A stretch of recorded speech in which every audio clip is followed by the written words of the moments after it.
Morning, guys. Back on Grant's wonderful decaf. I want to talk about Trump's conversation yesterday. I don't know what it is about Mondays. Mondays he seems to particularly be prone to gibberish.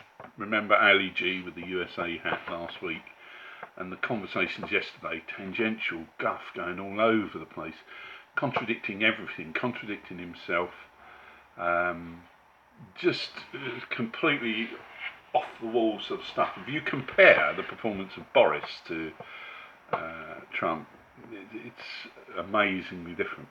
And I think the reason why they're amazingly different is Boris isn't in the market. Boris isn't worried about whether his £1 billion empire's going up or down the Swanee, or whether his kids have managed to sell the shares thanks to some insider information before it all hit the fan, whether they've managed to cover them back yet, whether he can slip information to them about when's the right time to buy, when am I going to intervene, that sort of thing. I was very surprised by the price action Thursday and Friday on the Dow, when it should have looked a lot more rattly than that. There were obviously buyers around, which tended to make me think maybe we've got some quite serious insider stuff going both sides of this action. You know, you insider trade at the start, you've got to buy back somewhere, you're going to get tipped ahead of what interventions are going to come.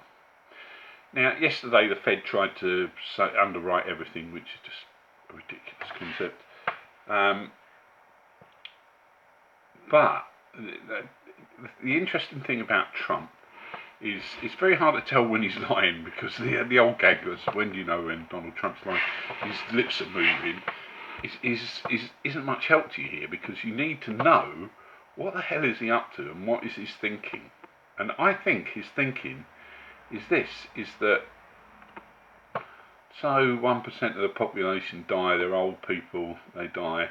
It's better that than we have rioting, better that than people take to the streets looting, because 1% of the population could easily die doing that. 1% of the population die all the time anyway. I am not going to get re-elected if we get down to those levels again, so how can I get this so that basically we just say, okay, some people are going to die, that's it. How can I get that one out? And what he's suggesting yesterday was, with all these ideas, well, it's only going to, we'll see what happens at the end of 15 days. You know, this isn't going to, this is somehow or other, this is a different virus than they've had in China or in Spain or Italy.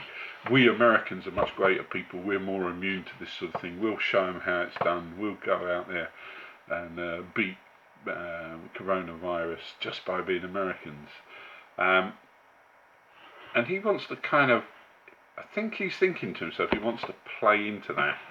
I'm going to make the decisions, is the line on this. I'm going to make the call, and his call will be, well, we tried. Can't say we didn't have a go at it. We tried. Now, can we get back to business and get back to re-electing me? Which came back to this idea of, I'd mentioned the other week, his re-election will come down to how many people die, whether it reaches a tipping point in that people see the social cost versus the capital benefit, and he's trying to keep very much in the I'm good for the economy, coronavirus is bad for the economy, the only solution is me, I am the solution, there's no need for science, there are wonder drugs out there, I've told you what those wonder drugs are. Big gamble, that one, you know, is this, I can't remember what it's called now, hydrofluoroquinoline. It sounded like quinine, which sounded like tonic, used to fight malaria, so I had a gin and tonic. And I actually feel better, and I've not been exposed to corona yet, or I have been exposed maybe, I don't know, but I'm feeling alright, Donald, so maybe you've got a point.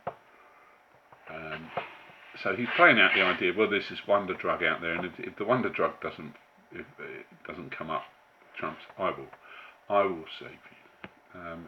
Now this is going to come down to what the American people are going to let him do. Clearly, Donald Trump and science don't mix.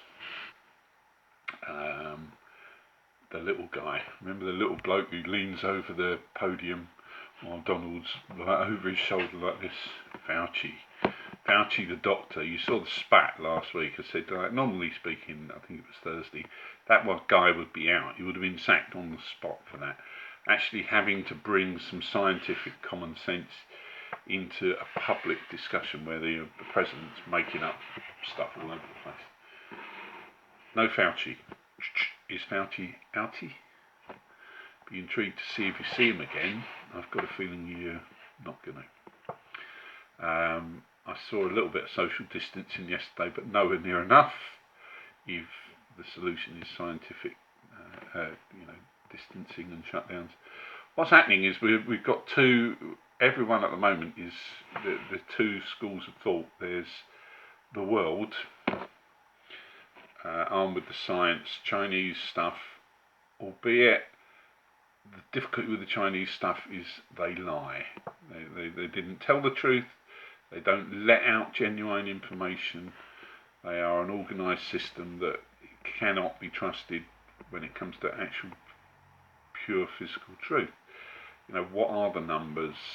Are they still lying in order to contain the Chinese stock market, or are things getting better? It's very hard with centralised economies like that, where truth is repressed, to know when they're telling the truth.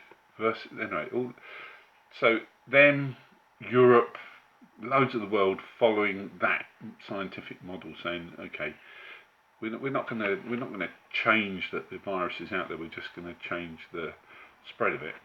And then Donald Trump in his own head going, I think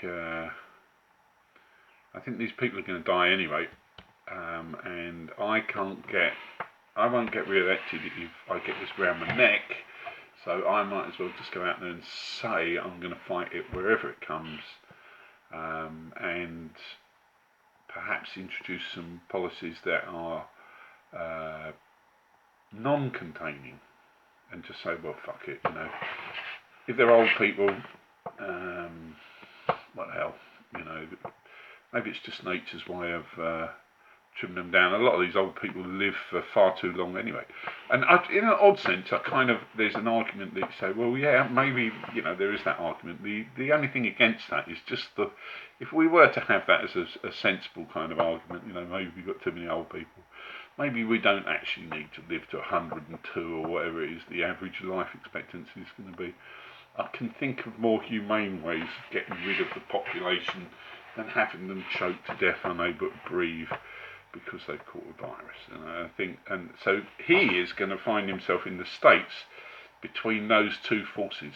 What the Democrats going to say about what science is and what humanity is, and what is he going to say about, well, what your job is, whatever. And I think he's going to play into. He's going to come out with some more of that kind of stuff. The argument really is in the middle of this is, as he says over and over, we're in tremendous, we're in different, no one's been here before. No one knows what's going on. No one's actually, or have they? I don't know enough about my American history. No one's actually impeached or got rid of an American president on the grounds of mental capabilities. Is the person mental? It's very hard with Donald because clearly the way he functions is not like other people function.